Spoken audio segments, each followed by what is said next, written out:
Good morning, good afternoon, and good evening to everyone. My name is Russell Dyer, and I lead communications and government affairs for Mondelez International. This is my first time joining SPECTRA, and it's an honor and a privilege to talk about one of my favorite topics, corporate purpose.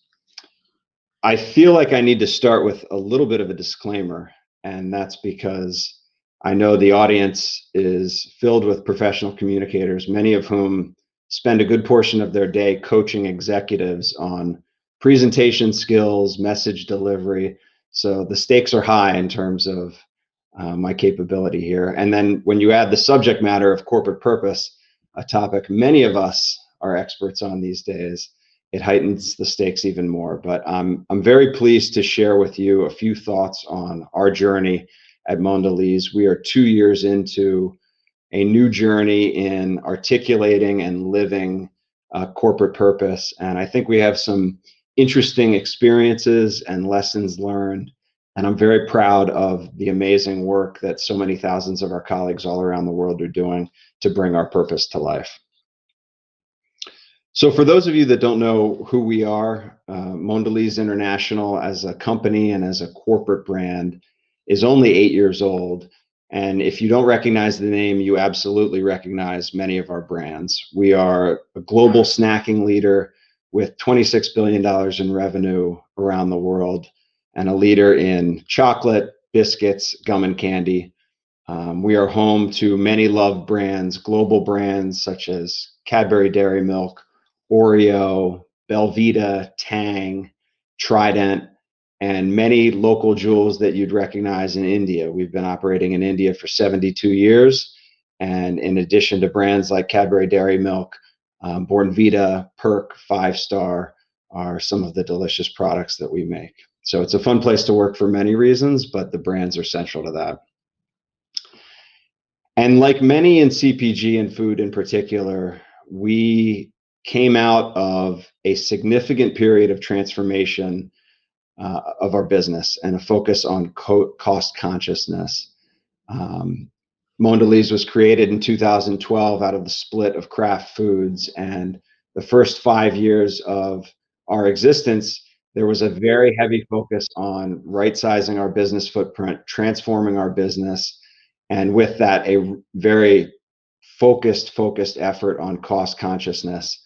And in 2017, when a new CEO came into the company and started working on a new growth strategy, the ask came to define and articulate a new, clear, credible corporate purpose for the organization.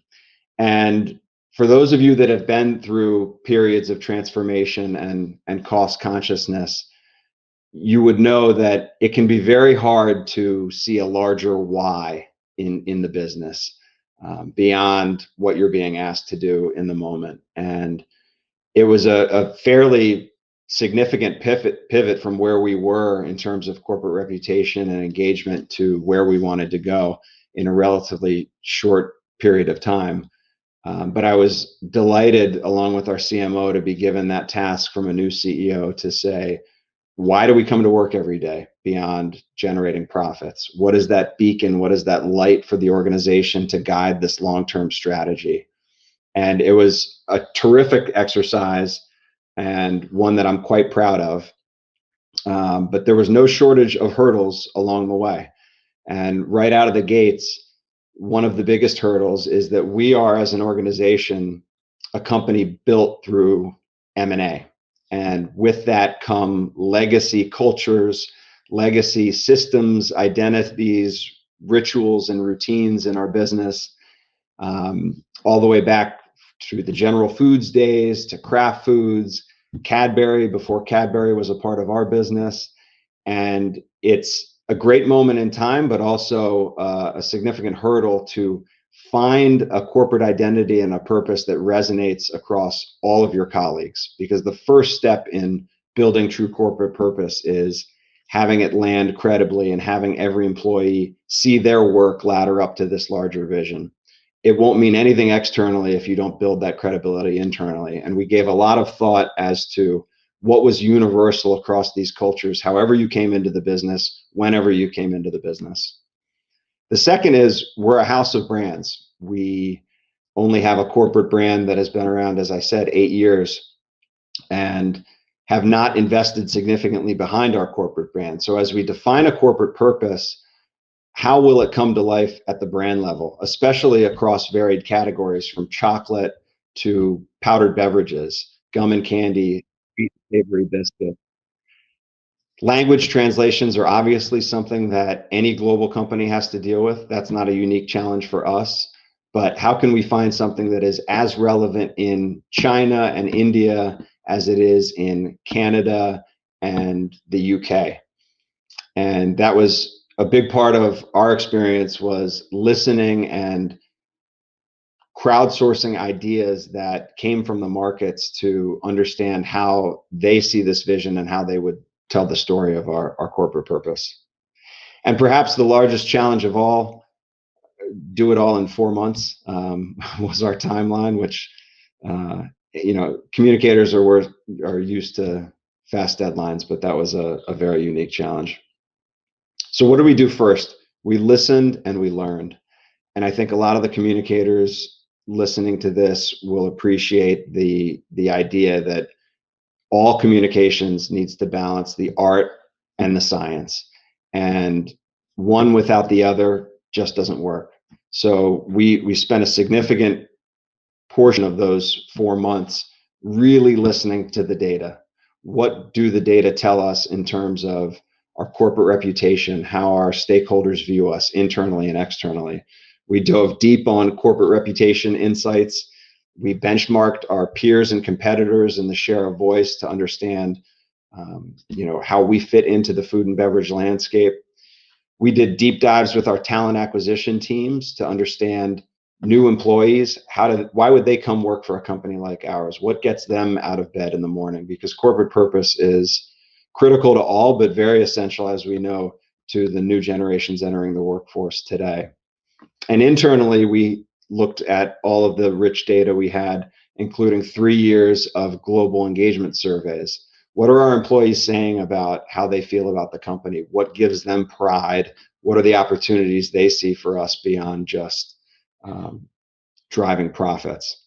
We held focus groups and we did global targeted surveys across markets to understand the global nuances in some of the positions that we were leaning towards. And in the end, part of our growth strategy, part of what our new CEO wanted to do with the organization is become more consumer centric.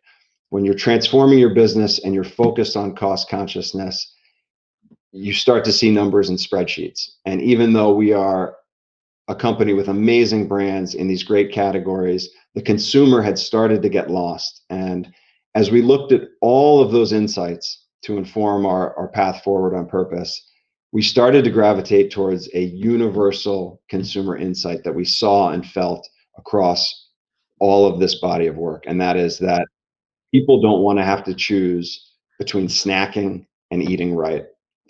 And there's a lot in that statement, in that tension, that we saw opportunity. It's about well-being. It's about the way we source our ingredients and our packaging. It's about how consumers enjoy a mindful bite of chocolate. It's the confidence in the entire end-to-end experience that we need to be delivering. And we saw in that universal statement a truth. And we rallied around a new corporate purpose to empower people to snack right.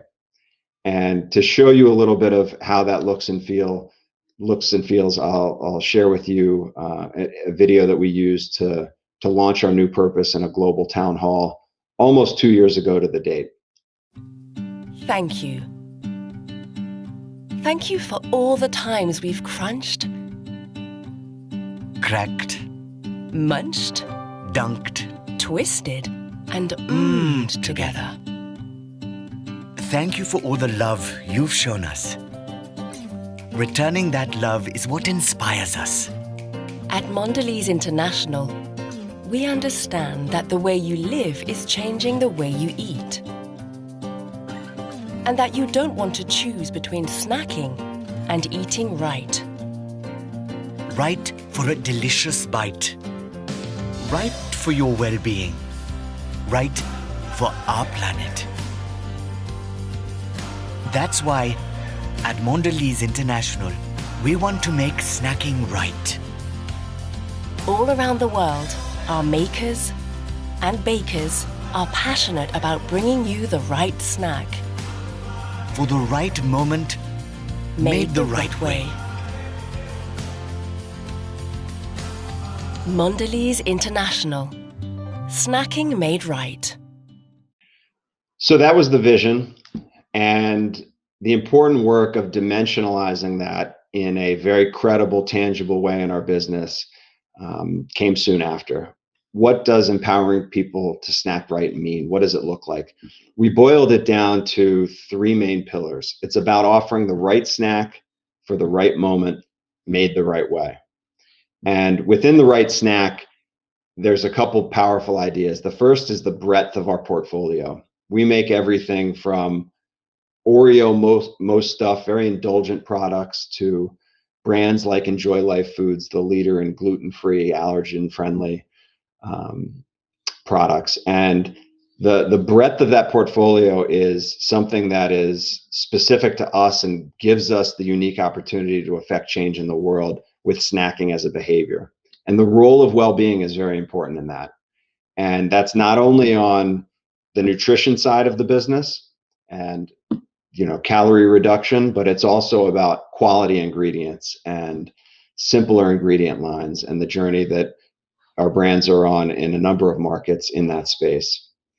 When you have the right snack, we focus a lot on making sure we're connecting with consumers in the right moment. And that is the access to our brands, meeting them where they are throughout their day, physically and emotionally, through our marketing communications, but also portion control and mindful snacking. We've heard from consumers that they want a bite of chocolate, they want a delicious morsel, and they want to indulge, but they want to do it mindfully. And we know we have an opportunity to help influence that behavior through portion control and through communicating the benefits of mindful snacking. And we've made some global commitments in that space.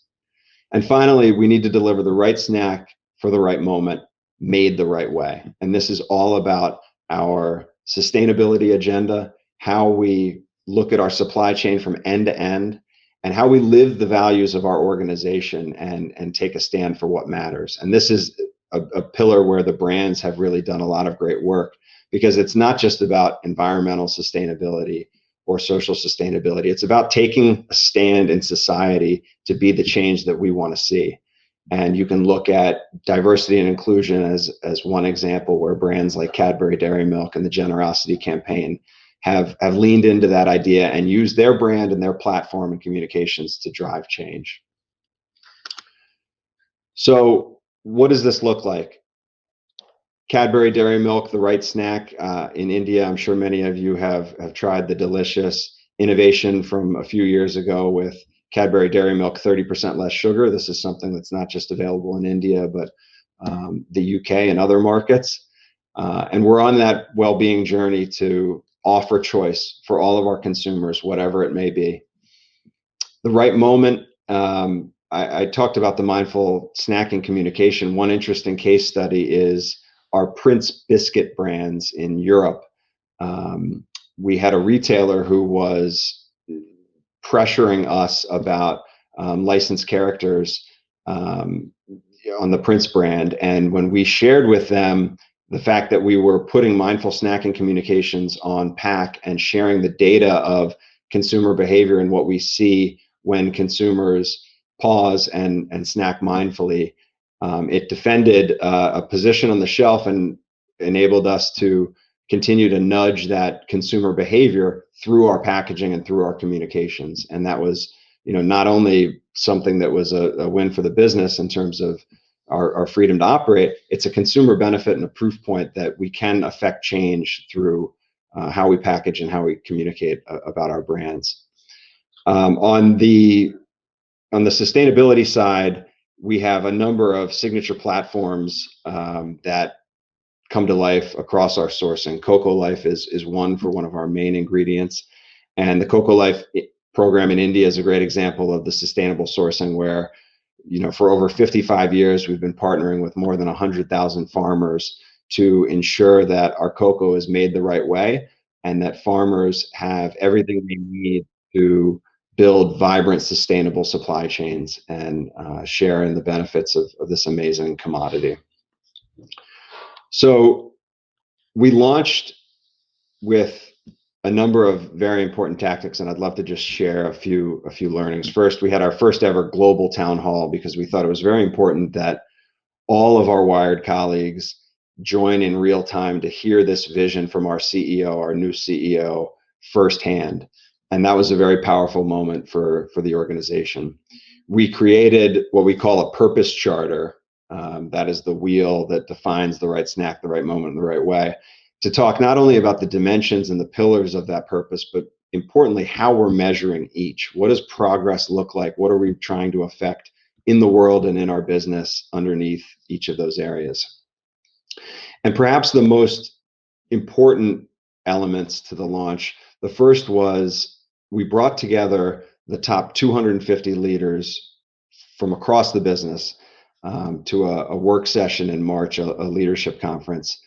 And the first thing we did was have them in small groups and workshops talk about what this vision meant. What does it mean for them? What does it mean for their teams? What does it look like? What resonates? What questions do they have?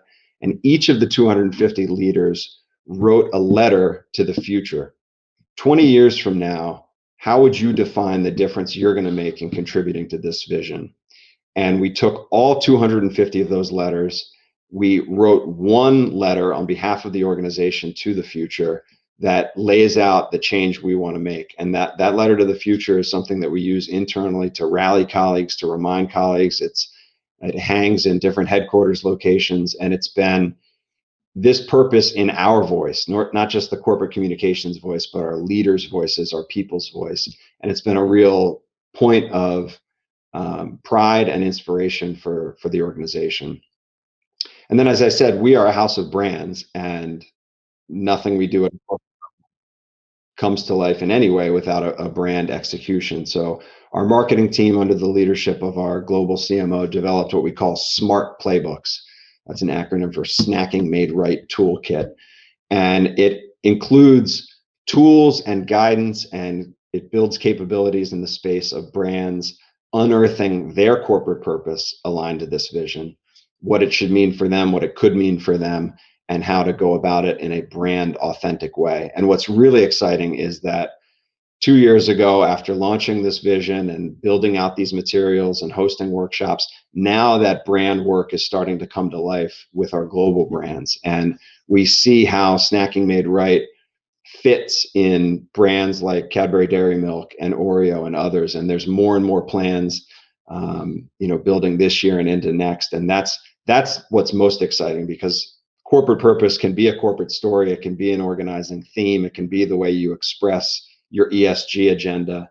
But when it's happening at a brand level and a consumer level in brand authentic ways, all of a sudden, as a house of brands, you start to feel like a cohesive unit in a way that we never have before. So that's really the exciting road ahead. We are evolving our corporate brand architecture and asking ourselves a number of important strategic questions. We planted this flag 2 years ago to say this is Snacking Made Right, and this is what it means.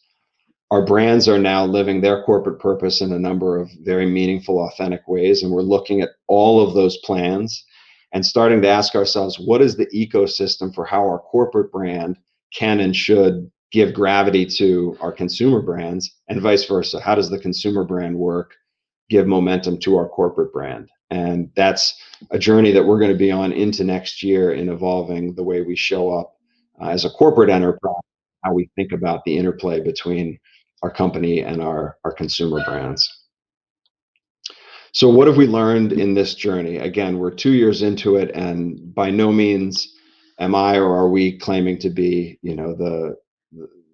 the purpose experts. There's a lot of companies living and breathing corporate purpose in very powerful ways, but I think we're quite proud of the progress we've made in 2 years and have learned along the way. And I think for anyone in the audience working in a communications role at a company or at a brand and asking themselves, what is it going to take to go on this journey?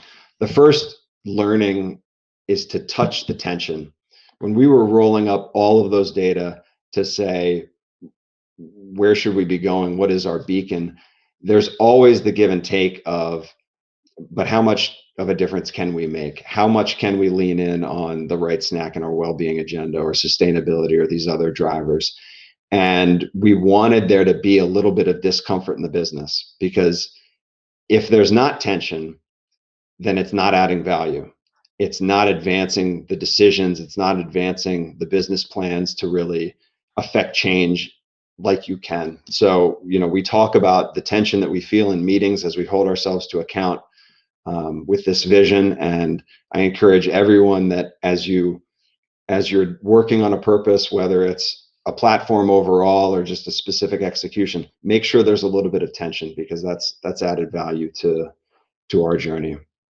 Second, don't overbake it. We put a lot of pressure on ourselves to overnight have all of the answers, to transform all of, and we were very thoughtful in terms of planting the flag, listening and learning, hearing feedback from the business and our brands as to what resonates, and then piece by piece evolving our story. And you look at channels, corporate reporting, we're now using this construct of the right snack, right moment, and right way to filter not just the way we talk about this, but the way we measure, the way we report, and the way we build plans, which is exactly the intent of any corporate purpose.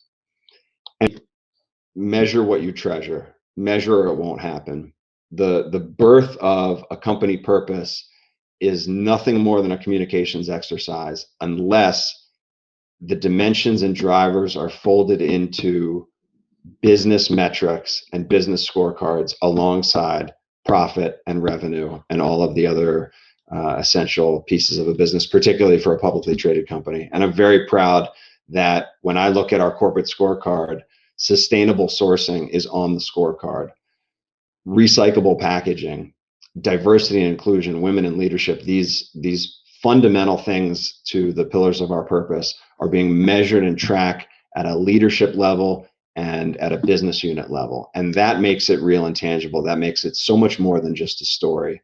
It makes it a guide, which again was, the ask, and it was why our purpose was developed alongside a long-term growth strategy, because it needs to play that guiding role. So I mentioned to you the workshop with our top leaders and the letter to the future. I'd like to close by sharing the video of what our purpose has meant and what it means to our organization in our own words.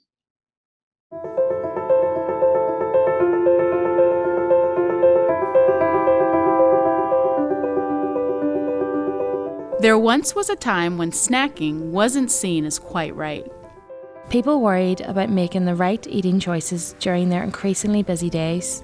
When having a bite in between or in place of a meal, they wanted delicious snacks they could feel good about. They felt like they had to choose between snacking and eating right. You work for the company that reimagined snacking for the entire world. Guided by a purpose to empower people to snack right, you, the people of MDLC, believed in a future filled with choices that help people to snack confidently. Each step of the way, our purpose guided your decisions. It inspired you to aim higher and give your best. Our global company, filled with iconic brands, set the stage for success. But it was you, the tens of thousands of passionate makers and bakers around the globe, who empowered millions of people to snack right every day. As people evolved their eating habits, you were there for them, and they loved us in return. Our profits came with pride, and our culture was contagious. The small bites you helped create had big meaning, connecting, treating, and nourishing lives and communities and cultures all around the world. From indulgent treats to mindful morsels, and from family time to me time, you helped these moments matter more. And you did it with care for people and our environment while living our values every day. You put a smile on the face of a busy mom as she offered nutritious after-school bite to her child. You helped a health-conscious student enjoy a guilt-free late-night snack. You inspired a family to make memories over their favorite treat. Whether you're a chocolatier crafting with cocoa, a baker making delicious cookies, a salesperson setting stunning store shelves, a marketeer dreaming up our advertising, a colleague collecting our cash, or a manager growing your team, you made it right. small steps, daily decisions, every action added up. Because of you, people around the world were empowered to snack right.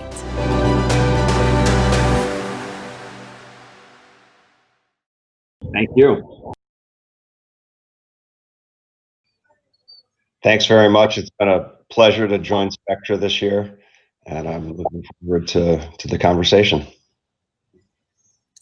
Thank you so much, Russell. I know it's 7 a.m. in Chicago right now. It's really, really early. Thank you so much for joining in and giving us such a fantastic presentation about Mondelez. I'm going to be taking up questions from the audience as well as some of my questions after seeing your presentation. It was really, really interesting to see what's happening and how you all are changing the way we eat. And my first question actually is literally based on this. I love what you said that people don't want to choose between eating right and snacking. And I think I completely agree to that. And I voted that. I love snacking and we do want to eat correct. So would love to understand from you, what were the steps that are being taken to make snacking the right choice? And also what led Mondelez to take that conscious decision? Absolutely. So part of what made the timing of our new purpose launch impactful is it was under a new CEO and tied to a new growth strategy for the company.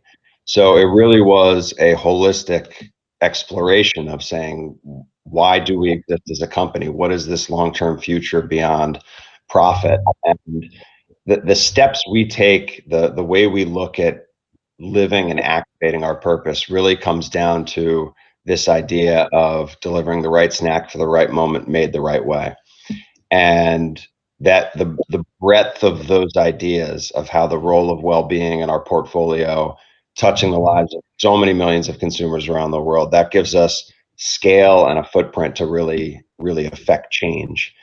And more as we see the brands take Snacking Made Right and bring it to life at a brand level, this idea of taking a stand in brand authentic ways is something we've seen a lot of, from Cadbury to Oreo to some of our local jewels around the company.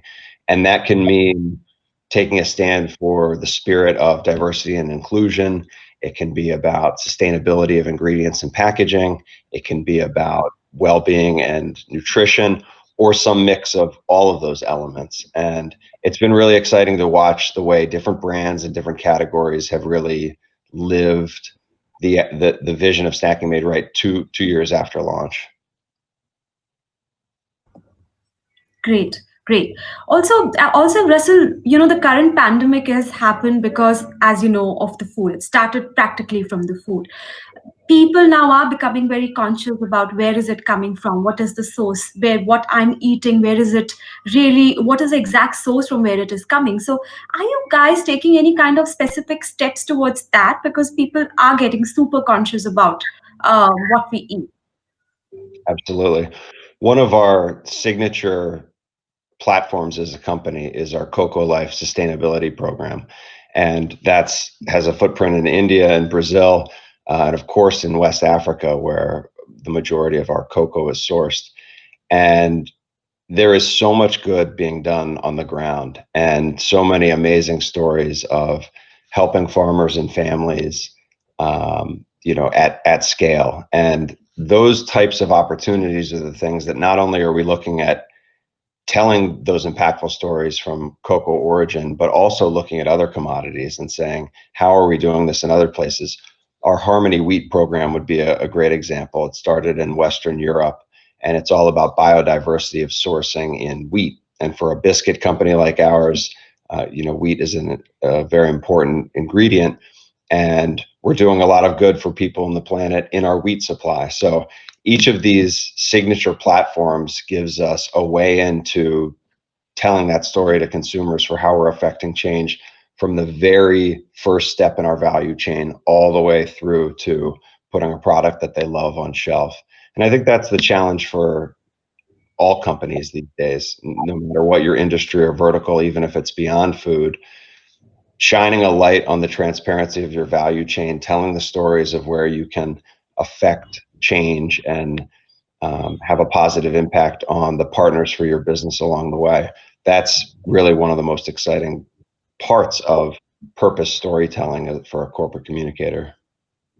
I absolutely agree, and it's becoming more and more critical now in the times to come. Also, in fact, would love to understand what kind of impact did you see during the lockdown when it comes to snacking in the industry of snacking? Any kind of consumer behavioral change you saw? Any kind of interesting stories that you have, possibly from one country to another, that we can learn from? Absolutely. So at a macro level, we are a very global company, and we see trends across markets. And in general, through the pandemic and during the lockdown phase in particular, there was a spike in demand in developed markets, and we saw some challenges in our supply chain in certain emerging markets.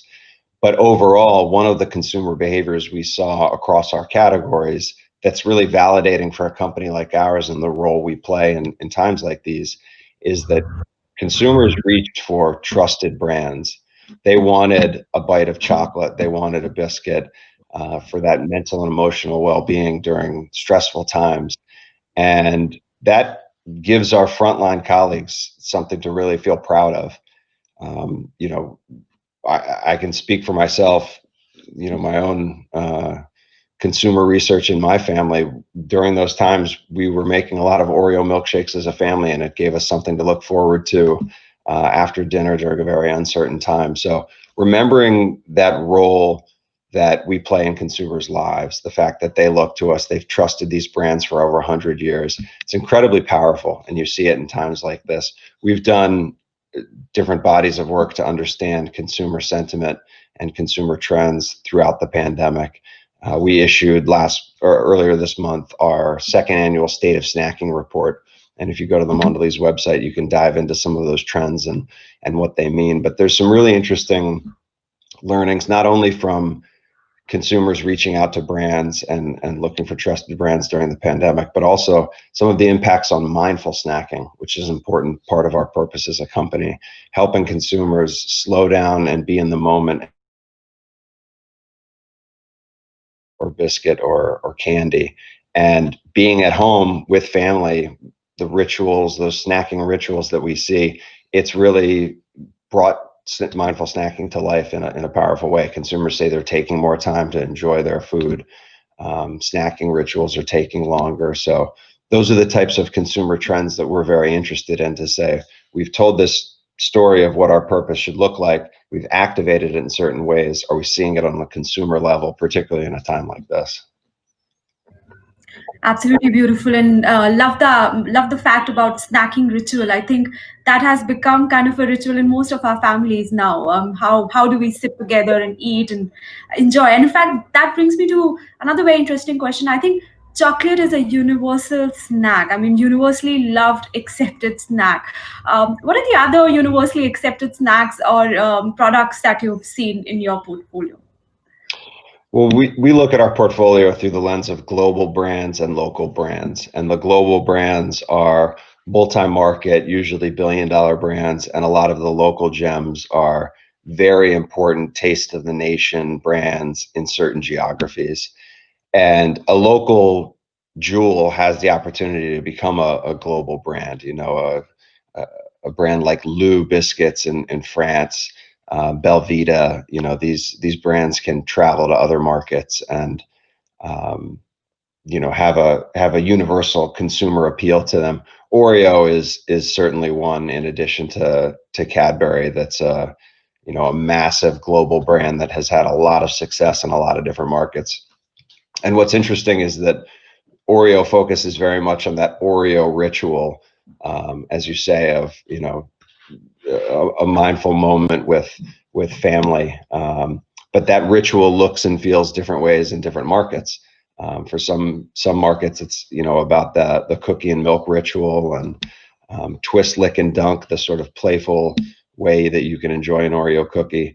But one thing that is universal is that it is the world's favorite cookie, and it's had such tremendous growth. We passed the $3 billion revenue milestone earlier this year. We actually celebrated with a Guinness World Record with our colleagues during a global town hall where we had the world's largest Oreo and milk toast to celebrate that accomplishment. So I would say our global brands are those brands that we do see with universal appeal and local, authentic brand relevance in a lot of different ways. Sure, sure. Wow, that sounds fabulous. Also, Russell, how has the communication changed in the last 6 months? And what is the messaging that Mondelez focused specifically during this period? Well, I'll start first with the messaging. Obviously, it started day one and it continues to this day, which is first and foremost a message of safety and giving first our colleagues, our employees, our frontline workers, our office workers, everything they need to feel comforted in the fact that we understand the science and we're putting safety first in everything we do in our supply chain. And that hasn't changed and that won't change for some time to come. And that includes, discussions around vaccine access and availability. It's very assuring that colleagues come to us with questions and look to us as a credible source in truth where there's a lot of noise in their external environment. And I would say that's been the biggest change for corporate communications overall, is this pivot to internal first and making sure that employees around the world have the information that they need, particularly for an essential industry, to keep our business running. And very quickly, as the vast majority of the workforce went online and started doing, only remote working and video conferences, it was interesting to see how quickly people embraced that, but were also a bit burned out by it. And with the hours everyone was working, we really had to shift from what can be a very factual, science-based, communication around safety to empathy and having our leaders open up and making space and time for employees to share their thoughts and engage in a virtual environment, because there are some people who are quite comfortable working from home. Others have very different situations, and we need to understand that you need to meet employees where they are, because this is not a short-term thing. We know that much of 2021 will feel a lot like 2020. So what became that new normal is, a little bit here to stay. Yeah, right. And actually, this brings me to the last question: that what communication channels are most effective currently, and what is the yardstick to measure efficiency for these channels? So one channel that we continue to see more interest and more growth in is our employee advocacy platform. And why I think it's impactful and why I think it's a symbol of, breakthrough channels for us is that it blurs that line of internal and external. We have hundreds and hundreds and hundreds of employees who opt into an app to get content that they can share out in their social channels. So as a corporate enterprise, it gives us amazing scale in pushing out content and messages well beyond the corporate channels. And as social media algorithms have restricted organic content, it's a great way for us to share out messages with those early adopters and those people who are very vocal in their own channels. And then it's also a great internal engagement because we're rallying, the most engaged hundreds and hundreds of colleagues around the world in our stories in real time. So while they may or may not engage in certain ways with an intranet, or we use Yammer as our social media feed, for Social Hub, our employee advocacy platform, they are getting the content in real time and helping amplify that message. And it's more credible, coming from people in your network than just through the corporate channel. So that's an exciting one for us. It's one that we're continuing to explore and learn about. And the measurement that we treasure, in social media on share of voice and total volume all point to the fact that our employee advocacy platform is paying dividends for us. Beyond that, I think it, is also a good symbol of a content first strategy, that if you're creating the right content and you're looking at your channels in the right way, you should be finding a far more efficient way of amplifying your messages and blurring those lines between internal and external, because we know for colleagues, there is no real distinction between the way they engage with content on LinkedIn or through our intranet. So we really embraced that mindset, and I think it's something we're going to continue to explore next year. Fantastic. Thank you so much, Russell, for your time. I think we've learned a lot, and I'm sure we'll take some of these lessons back to our companies and organizations as well. Thank you so much for coming to Spectra. Over to the team now. Thank you. Thank you.